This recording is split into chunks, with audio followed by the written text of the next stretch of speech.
Hello. Oh my gosh. Back from a brief hiatus. Back from thinking I could do podcast on tour. So let me send her the link. Share the link. Okay, I just sent it, so hopefully she'll log on soon. Hey. Hi. Hey, how are you two doing? How's it going, Lucie? Good. Good to see you, my friends. Yes, Good to thank see you you. for Good to- joining Good us. to finally officially meet you, Sarah. Yeah.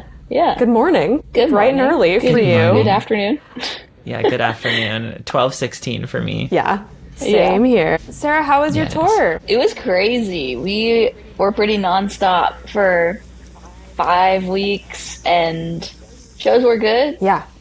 It was cool to play the new stuff. We kind of like did a lot of work on the set, and kind of like we're playing a kind of like the poppiest version of like a rock set that we could do. We punched it up with a lot of like stage tricks and practice, and we worked with like an MD this time around to kind of like just take it to like a different level of where it was. Yeah. So it was really fun to just like play it and do the reps, and the drives were kind of crazy and the routing was kind of crazy, but that's just tour, Yeah, you were in a van. Yeah, Yeah. we were in like a like Ford Transit basically. Nice. Cool. How long have you been back? I got back on the 4th Okay. of November, Oh wow. Yeah. and then I just chilled. I got to chill for like a few Yay, days. And then I good. just jumped back into real life. Yeah, you're feeling like adjusted to being home now. Yeah, well, Somewhat. I'm trying. On your way. I mean, On my way. I have to say, so Lucy and I came to big cement truck. Lucy and I came to your show in New York, and I was Yeah. totally blown Me away too. by just like the whole production of the set from beginning to end. It just felt so like seamless and intentional. And then on top of that, like you were so, oh my god, you were so like you were so present with the audience and like engaging with people in a way that like I feel like I don't really see a lot. Like maybe it was just awesome. And you even came down into the crowd, and like, yeah, it was just so much fun. So, Well, thank y'all. I mean, that's so sweet. That's like, I'm glad that was a particularly good show to see, I think, but I'm glad y'all both got to see it. That's yeah, it was awesome. the best. Yeah, I mean, yeah, we were talking a little bit about that before we got on here, but Sarah, have you always been able to like interact with the crowd that way? Like, or did it take a long time to like get comfortable with that? Because it's pretty intimidating to me to engage with people. Like, I always just like stare at the wall or the exit sign Yep. of the venue or something when I'm playing. Yeah, I get that. It's easier, like, weirdly, I feel like it's easier with, like, more people in the room. Like, if there was, like, 25 people, yeah. I would be freaking Yeah. out. But if Yeah. there's, like, if it just becomes, like, a mass of people, then it's, like, easier, weirdly. Yeah, I get that. But I do also think that it's maybe a coping mechanism for me not feeling like I'm a particularly great, like, singer or guitar player or anything. I'm like, what else can I be good at on stage, oh my god.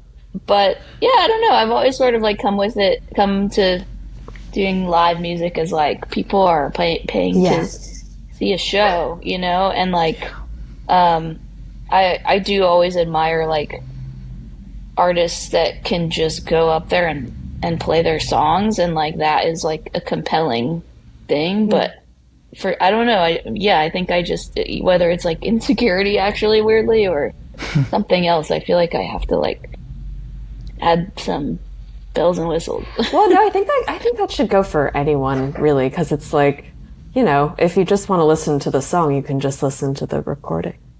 Right. That's That's how I feel. Yeah, so you should bring something special. Even if it's just like talking to the audience or something. Like I saw Olivia Barton play the other day, and she just played her songs, but like even just talking to the crowd and like, I don't know, she's really engaging, even if it's not like running into the crowd and like, making direct eye contact. Like there's just, I think it's good to bring something a little different.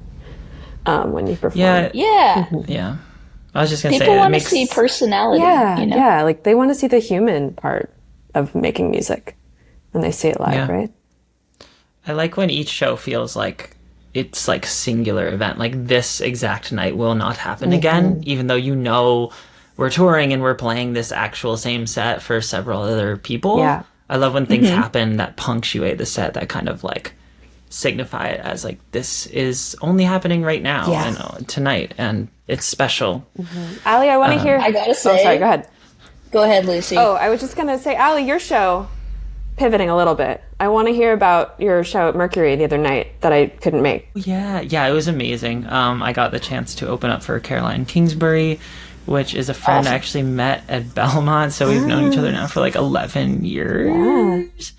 Whoa. So it was just uber fun, and like in a spiritual way, it felt really cool to be back with Caroline, sharing a stage with her, while like both of us have, like we were joking that like nothing's changed, like we're just the same as we were in 2013.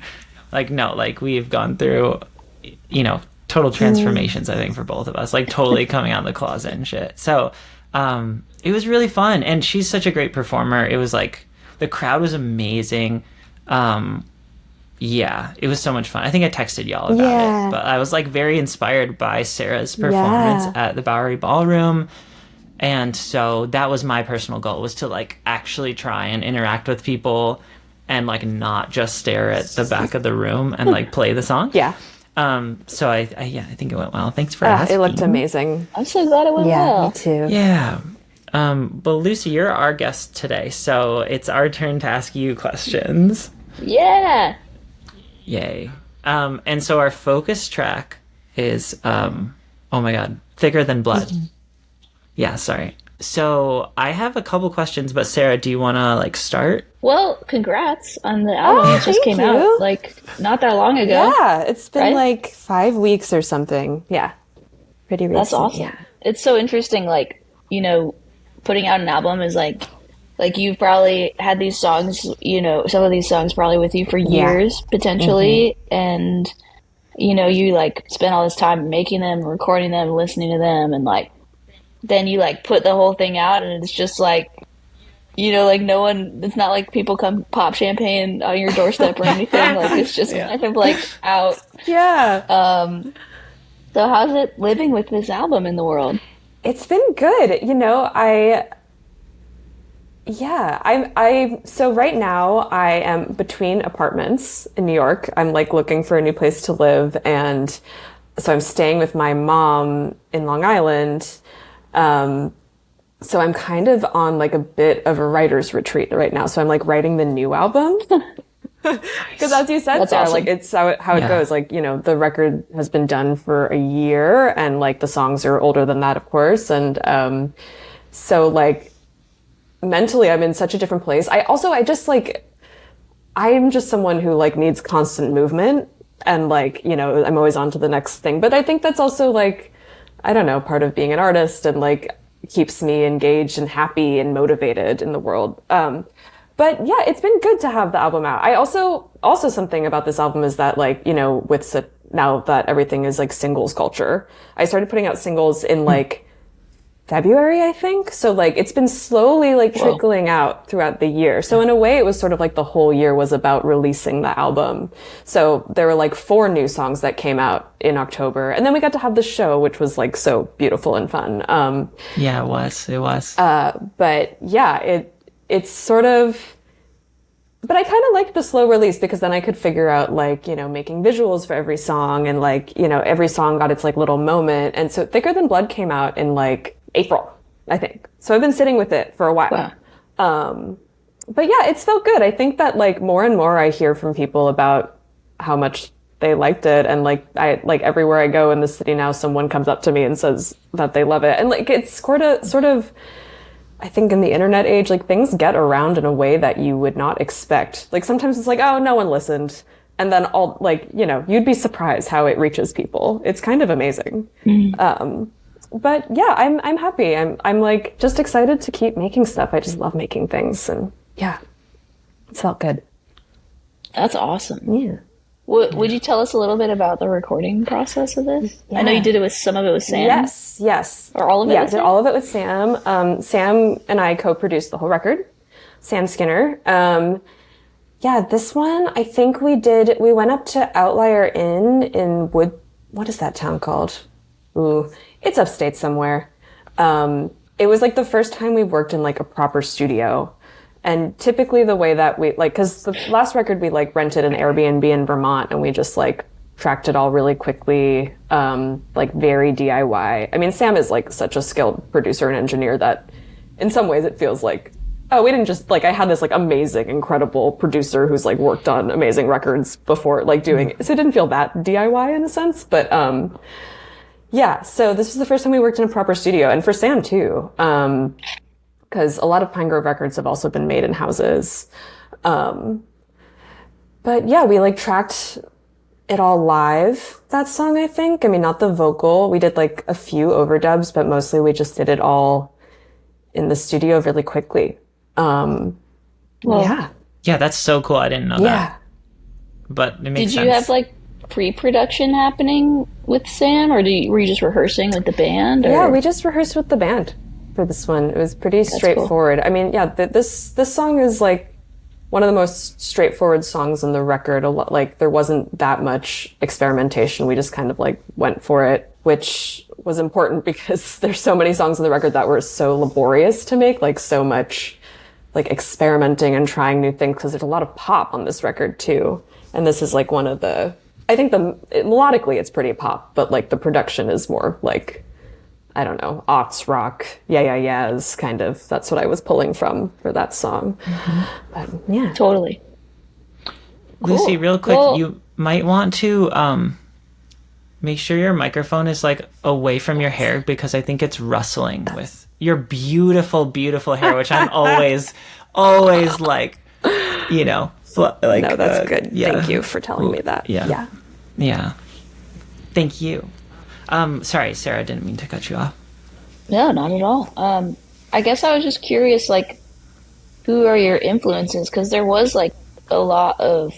I know we're talking about one song, but like I did listen to the album, and there's like it goes a lot of different places, and so I'm curious, like, also just for the people listening who may or may not, you know, be familiar with the band yet, who are your influences, and like what were you drawing from for this? Yeah, for this record, so a lot of during the pandemic, I started writing it like late into the pandemic, probably like summer 2021. During the pandemic, I got really into pop music. I got really into like Charlie XCX, Caroline Polachek, and that was like a really big melodic influence for the record. And sort of the idea was to mesh a lot of my favorite things, like melodic influence from Caroline Polachek, Charlie XCX, but then sort of on this song especially like arrangement inspiration from like the Kills, Yeahs, the Strokes, like kind of that indie rock coming out of New York and the aughts and also in England too. So that was kind of the conceit of the record, was to like combine those things. But yeah, it was the first time that I'd really stepped my toe into pop music, and it was all that I was listening to, and all that and like that's still so much of my like musical identity is like I love pop music. I'm a big pop head. So yeah, it was kind of it was scary and intimidating to like try this and get into that world for this record, but I knew that I don't know, I just needed to see if I could do it, you know. Yeah. What about it was intimidating? Oh, I just didn't know how to do it at all. Like, I didn't know even where to begin. I was like, how do people even make this? Now I feel like I have a better understanding. Yeah. Sam and I both, like, we're sort of like, we're going to try this, but we like don't know what we're doing. And you know, the older you get, the more you realize no one really knows what they're doing, right? Yeah. But, yeah, I just didn't even understand how one would go. I just like came from indie rock, you know? So, Right. but I figured it out, you know? What's that website? Like, we download samples that everyone uses. I don't know. I found Splice. I got Splice. I downloaded Hell a bunch of stuff. I got Ableton. And I'm still learning, of course. I mean, I feel like with that stuff, you you can learn forever. But this was the first time that I, you know, used samples and like tried electronic drums and like, it took a long time to get something I was happy with, but I am satisfied with what we came up with in the end. Okay, on that note, I'm so curious.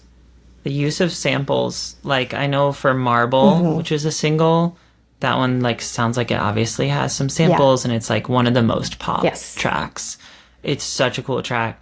Were there any like did you use like what do you call it, like drum sample replacements at all, or like was that just Sam like getting Theo's drums sounding great, like for this track, let's say? I think it's just Theo's drums sounding great. I think Sam would obviously be able to articulate this better, but I think we used a contact microphone on the snare that gave it that real like high impact like bam sound. Oh, cool. So maybe that's what you're picking up on. Yeah, totally. Like, they have like a body to them and like an oomph that is like super like punchy, and present. And so I think it really works with like this sort of pop sound that you're kind of doing. Just really cool. Well, thanks for speaking to that. We definitely tried to use like, because as you said, Sarah, like the record does go all over the place. But I tried to like unify a lot of the songs by like, everything has an organic element, even if we're playing an electronic music like that. The song Marble, like, Theo's drums coming in kind of, the idea is to like tie it together a little bit at least. But I don't know, sometimes I listen back and I'm like, is this crazy that I just went all over the place? Like, was this too much? I don't know. But I think it's fun. I think it keeps things interesting and like, it's I'd much rather hear someone like exploring new territory and being new to a specific like realm versus like somebody, I don't know, there's something cool about just like kind of staying in your domain and like honing that. But I always personally really like when, my favorite bands just kind of go off and do something new each record. So I feel like you've totally done that. Oh, well, thank you. Appreciate that. Yeah. I have like two questions. I mean, one is so broad and it's just about like the lyrics and where did the inspiration for this song come from lyrically? You know what? I'm going to look at them because that always really helps me. No, same. Do it too. That's so real. So real. It's like writing a song and then forgetting everything inside the song like immediately. I'm just going to Google it quick. Okay. Yeah. This was, this song is a lot about, I'm a very, okay, I don't know how to say this without like sounding like I'm full of myself, but I'm a bit of an empath. I'm very empathetic. I like really, if I have friends of mine who are feeling sad or depressed, I tend to like take that on and really channel that energy. And like, it can be, kind of debilitating at times. If I'm like, I was spending a lot of time with a friend who was going through like a really hard time during the pandemic. We were sort of like living together and like, I was trying my best to like be a support, but it also like would weigh heavily on me. And I think the song is just about like that kind of friend love and like, wanting, I don't know, wanting the best for your friend, also knowing that there's only so much you can do to help someone sometimes. And like, it's not healthy to like take on other people's issues and like, you have to take care of yourself first. And it's just about, I don't know, having empathy for your friends who are going through a hard time and trying to be there for them while also balancing like your own self-care.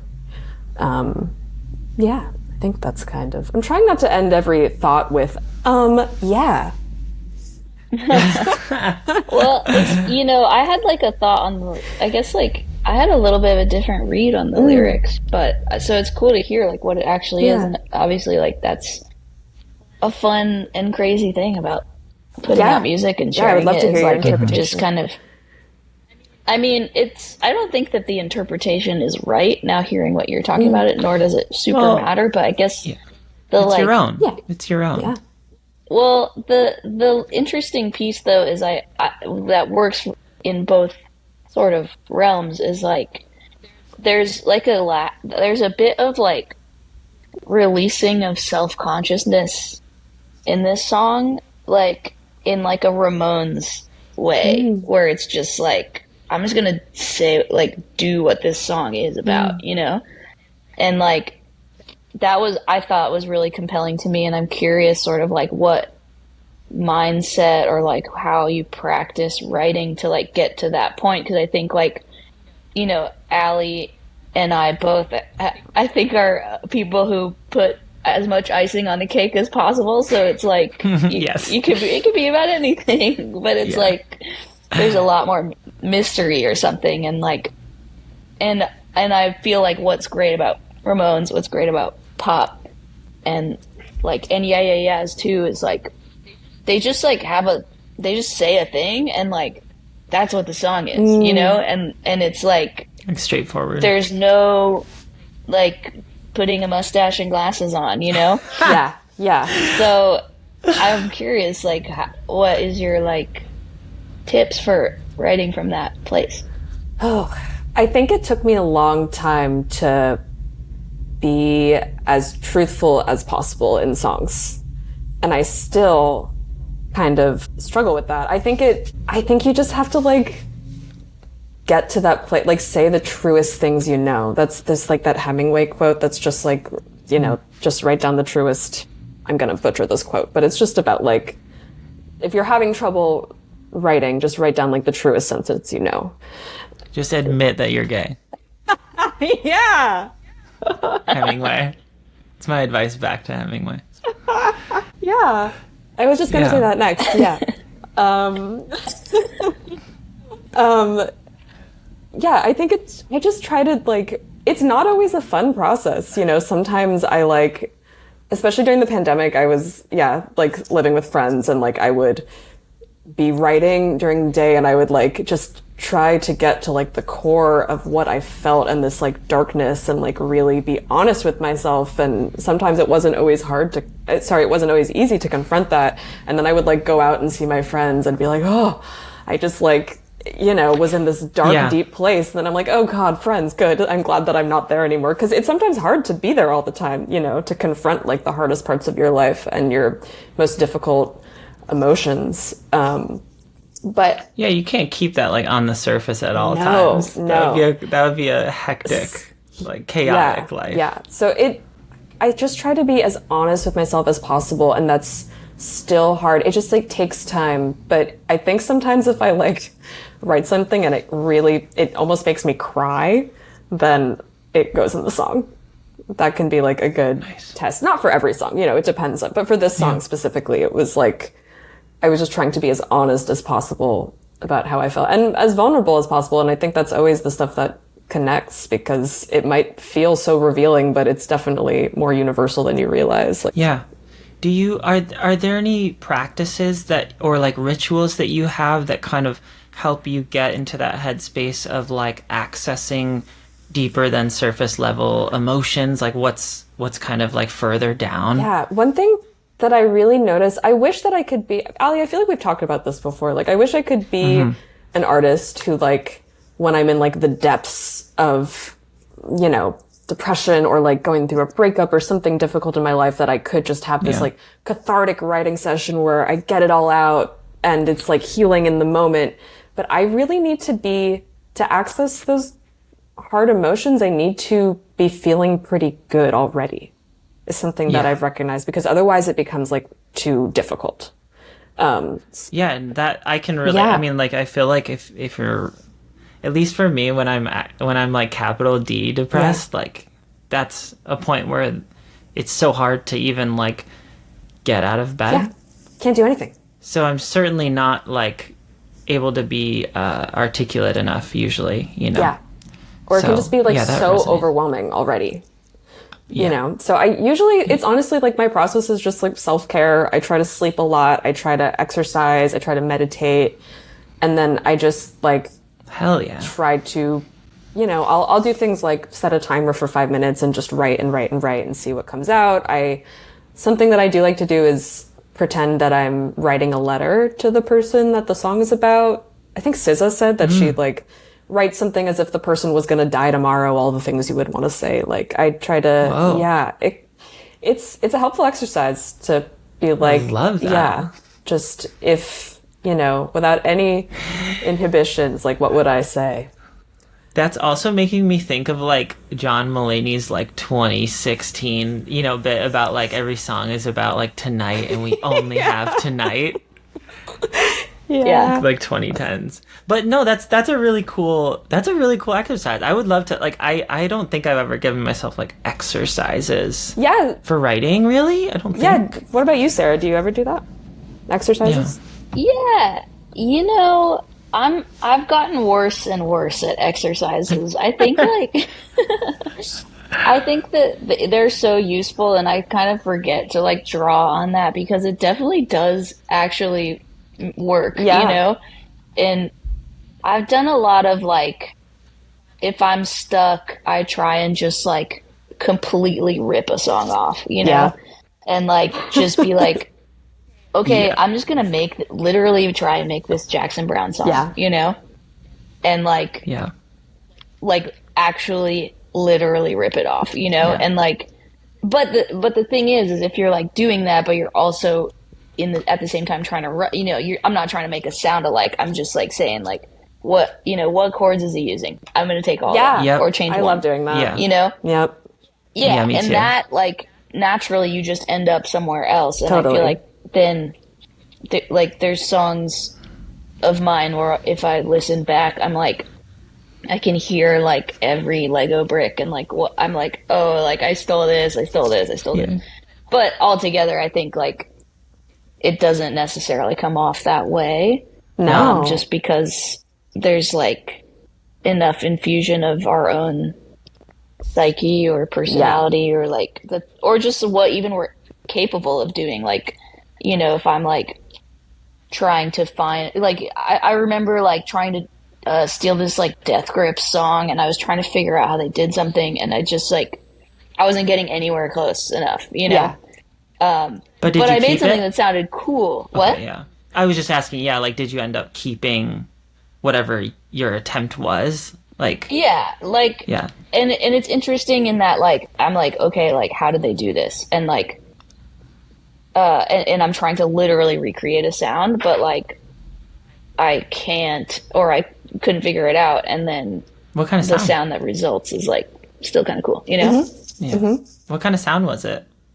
I mean, it's like, I mean, I think like they're doing drum stuff, like processed drum stuff that's like getting blown up through like, you know, I don't know, like Sansamp type stuff. And Okay. like, I wasn't using live drums, and there's something like very tonal about like some of the distortion they're using that like is crazy, you know, and then obviously like whatever I'm gonna make at the end of the day is not going to be me rapping like MC Ride. So it's like that other element just takes the song immediately in a different direction also. And like, I don't know, like that I think has gotten me to some interesting song places if I'm stuck, is just be like, learn this Elliott Smith song, or like do this, like take all the chords in this like Alex G song and put them in a different order, you know, like.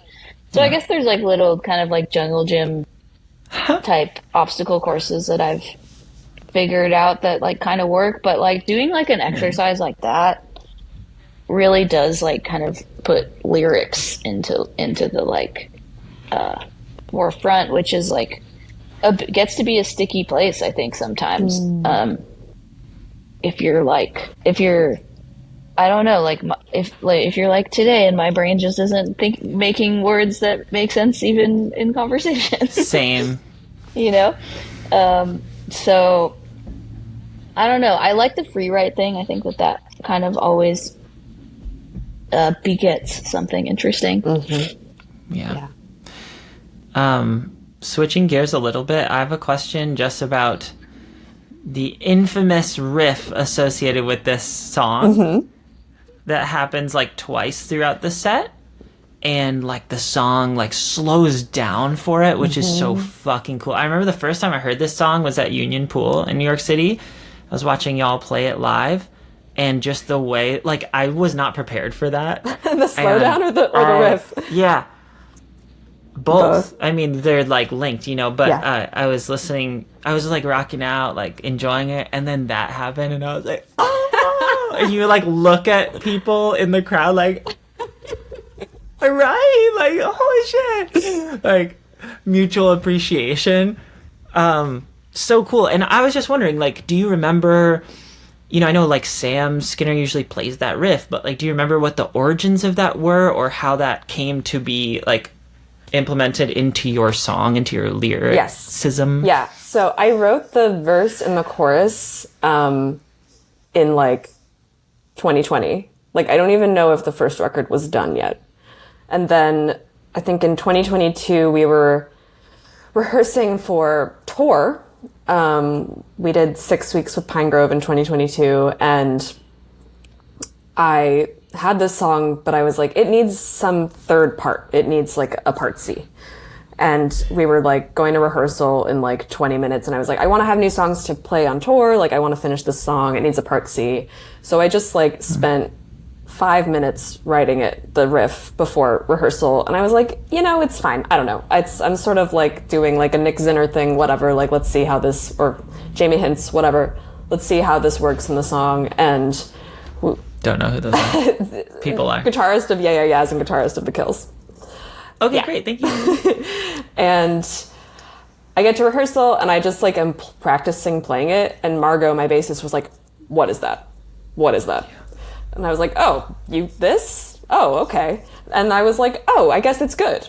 Like, it was something that I maybe would not even have brought to the band, like, in a serious way. I was like, I don't know, this is just a placeholder for until I write something better. And everyone was like, no, we're doing that. And I was like, this is why I need a band to tell me if this is good. I need editors. Yeah. And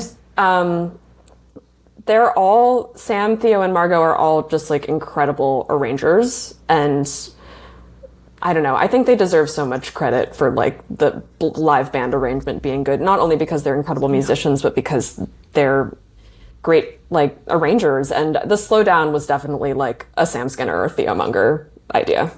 They did that. Yeah. That is so cool. I didn't know you came up with the riff. That's like fucking awesome. Oh, yeah. Oh my Sam God. wrote the guitar harmony that comes in. Yeah. But A third. yeah. Love. But I wrote the riff, yeah. I feel like that's like when I first heard it, I was like, oh, this is riff of the year. That's like nice. I don't like awards and like shit like that. I But like when they come to me though. Yeah. But I like when I win it. I love when I win. So true. But otherwise, So like, very I'm not true. really. I don't get it. But seriously, I was like, oh, this is so cool. I don't know. It feels so good to me. It thank just you. feels so good. Thanks. Yeah. So kudos, my friend. Yeah. A lot of, I guess people don't really know, but like probably half of Sam's parts I wrote that he plays. Probably half. He like will always, he's an incredible musical genius. Yeah. But like, and he will like refine them and make them better, and he will play them 100 times better than I ever could. But we like really work on his parts together. It's probably about 50-50, depending on the song. So cool. Thank you. Thank you. For the info. My dogs are going crazy right now, so I'm on mute. Oh. What kind of dogs do you have, Sarah? I have a big German Shepherd mix and like a little pit bull, kind of like bowling ball Tonka truck type of dog. But the dog next door is barking at something, so now they're all going nuts. Aw. So apologies for this. No, not at all. Are they besties? Wild interrupt. The pups? Are they Say one more time? besties, the pups? They're friends. Yeah, they kind of like function as a little pack now. They don't. Sorry, guys. What's your toy? They like move as one, as a unit. Aw. Like, it's really weird. Sweet. But they don't like snuggle. They're not like, they're not very cuddly with each Yeah. other. They're just like on the same team, which is sweet. Aw, nice. Yeah. Um, Yeah. what are you up to today? Are you doing studio work or anything right now? Like what? Yeah. I had a band in town this weekend Yeah. that like they're all college kids, and so like they could only work on the weekends, kind of. But I just am like finishing up like their like they left me with like a certain amount of stuff, and so I'm like trying to finish those tracks and just like get them bounces ASAP. Yeah. But it's interesting, speaking of pop production, like I've really been going behind the curtain on like some of like Sabrina Carpenter, or like like really like no frills pop, and it's really interesting like what works, what translates coming from band world, and also what doesn't. Yeah, I take a lot of like what I love about pop music is that the vocal melody is like at the forefront of the song most of the time. I mean, there are exceptions, but like that's usually the song is like the vocal melody, and that I love that. I'm such a like, I don't know, I love a classic pop song formula. Like, and there are also like little tricks that I've taken from pop music to like, I don't know. I love just being given the candy. Like, give me the chorus within 30 seconds. Like, love that. And What are your tricks? Yeah, okay. Chorus within 30 seconds, or like very soon. Like, Yeah. yeah. And maybe the second verse is half as long as the first verse. Those are two tricks that I use pretty often. But yeah, just make it about chorus, chorus, chorus as soon as we can. Like, and, maybe the chorus is like the highest pitch. It's like the apex of the song. Yeah, those are some little tips that I have learned over the years. There's this podcast called And the Writer Is that's like about pop songwriters. And I've learned a lot about the industry and also just, the craft of songwriting from that podcast. I love podcasts, so I'm excited to be on. This is my first podcast, I think. Whoa. Yeah. Thanks for having me. That's awesome. My friends. Yeah, of I'm course. so honored. I admire both of you so much. Like, you're two of my favorite musicians. So this is just like a dream come true, really. So nice. Yeah. No, I've wanted to Thank have you you. on since we started this thing. That's so nice. All but like 2 months ago, and then took a month off. So Yes. it's been a month. I meant to It was ask. like the 5th episode. I meant to ask you too. Like, what inspired you to start this? Allie? Yeah. Allie is the genius behind it. Love it. I don't know. I wanted. Well, so our first like 2. So yeah, were us exploring because we each put out records like within a month of each other. And so I just wanted a chance to get to ask Sarah more questions about her record. And so it's kind of an excuse just for me to ask Sarah questions and like learn from her. Yeah. Yeah, so that's kind of how it started. Yeah. But I also wanted like some way to like kind of like just create more content around my record that felt like authentic and more long form instead of like having to only like mash things into 6 seconds. Totally. Yeah. So yeah, that's basically it. And now, and like our kind of premise was wanting to just like explore not only like the songwriting aspect, lyrics, what have you, but also like production, engineering, recording. Yeah. And just kind of merge those two worlds because I feel like so often they can be like really separate and exclusive from one another. And so I just want to kind of like, just kind of blend that in for more of like a feminist or queering perspective, Yes. because it is such like a boys club still, especially engineering stuff. Totally. Yeah.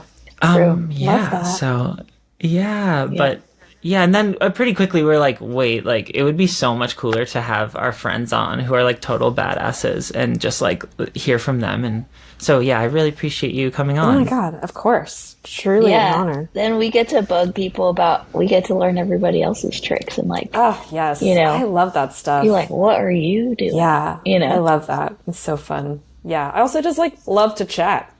So starting a podcast, Love to kind of a dream. Just want to talk. Yeah. Exactly. Just the girlies chatting. Yes. Right. Love. Right. Yeah. Yeah. Do you have any plans for a tour coming up? We're like working on things for next year. There's nothing that's like set in stone, but we signed with Booking like a few months ago, so things are still very new. Oh, congrats. And yeah, thank you. Figuring it out. But yeah, what about you? Are you home for a bit? Do you have stuff coming up? I'm home for a little while, and then I'm in February doing some shows with Cave Town. Oh, fun.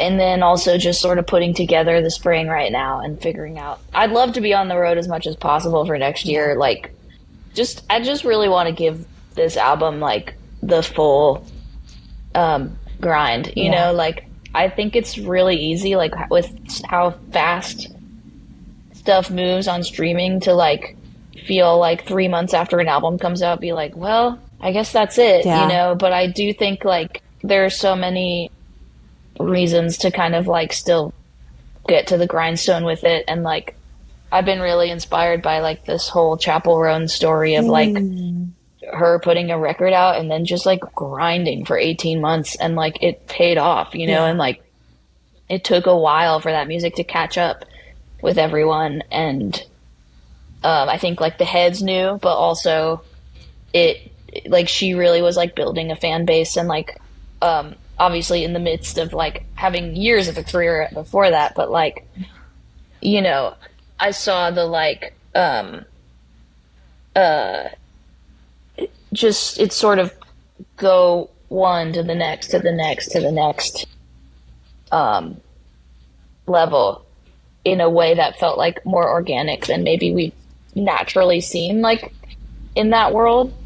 So for that reason, I was like inspired to just like kind of like get this show in front of as many people as possible. Like I think that feels like a natural way for me to promote an album, and like there's much to be said about how to make the like sort of content machine work for you too, but my sort of theory was just like, if we can play these songs in front of people who haven't heard them, or like maybe just know the old stuff, or who like, you know, stacking up like support tours or like trying to get on some festivals or whatever. And like that I think will go a long way. And I think we're performing these songs in a way that's like compelling enough for people to like want to go listen to it if they haven't before. So that was sort of my thought of just like trying to be on the road, and so I'm trying to really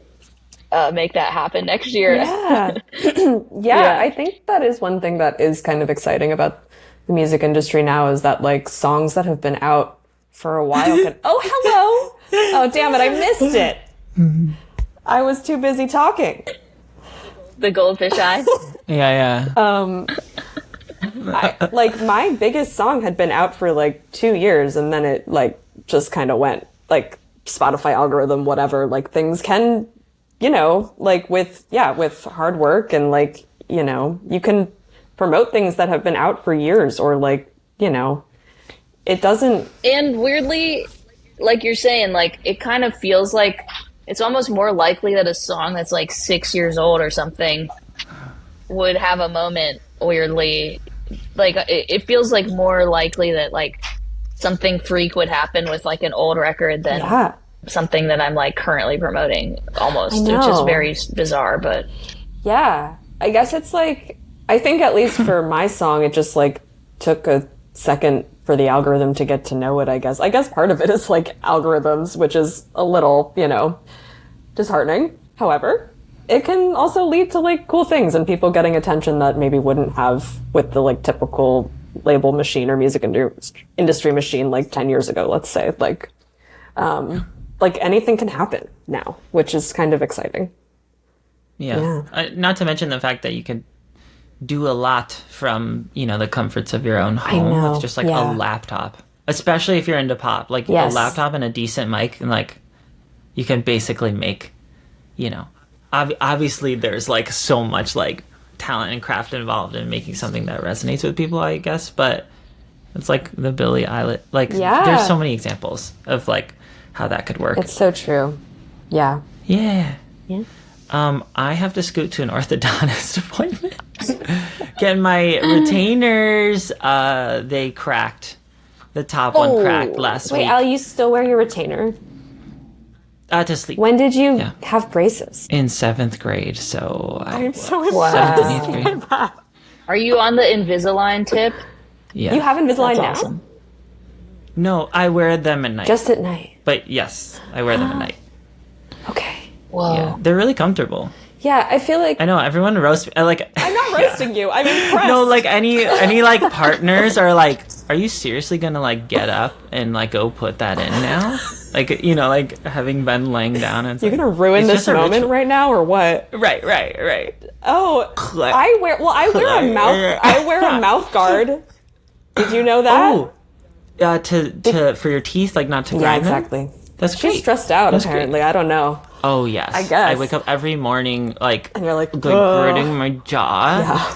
Yeah. Yeah. Well, since I was a child, I should be on both of those tips. maybe you can get the combination mouth guard and retainer. Yeah, and then like I would mouth love tape that. to like sleep with. Oh like, yeah, could, the like, tape. Yeah, that'd be iconic. and then the eye shades, Bluetooth Yeah. headset. Yeah. Fucking freak. You're fully in the ISO chamber. Well, Allie, you're not alone in mouth garments at night, so Yeah. just remember that. I'm inspired, honestly. Yeah, I am inspired that your dedication to straight teeth is inspiring to me. It's just vain. I was like, this is like, it worked out with the braces and everything, so let's keep this going. Let's keep this going. I mean, Yeah. I stopped, but I don't know. I'm still pretty good. You're doing great. Thank you. Thanks. Good. Yeah, especially with like you always have like really cool lipstick, so it just like pops really nicely. That's nice, Allie. Thank you. Yeah. Okay. This was so lovely. I'm so glad I got to talk Thank to you. you so too. much, oh my Lucie, for God. sharing Are you with kidding? us. I'm like so. It really means a lot to me that you guys asked. So thank you so much for having me. Is there a way to take Of a course, photo thank on you. here? Oh, good question. You Screenshot? could definitely Screen grab? screenshot. Okay. Yeah. Before we all go, Well, let me see. Yeah, I'm I just know. gonna do an Allie. Okay, I got it. Okay, 3, 2, 1. Okay, great. That's a good idea. Yeah. That's a great idea. We should have been doing that. Yeah. Well, listen. You're only a few episodes in. You can steal There's my still brilliant idea. There's still There's time. still time. Okay. All right. No, we're a baby. But yeah, thank you so my God, much. thank you. Everybody check out Poise's latest, newest record. It's amazing.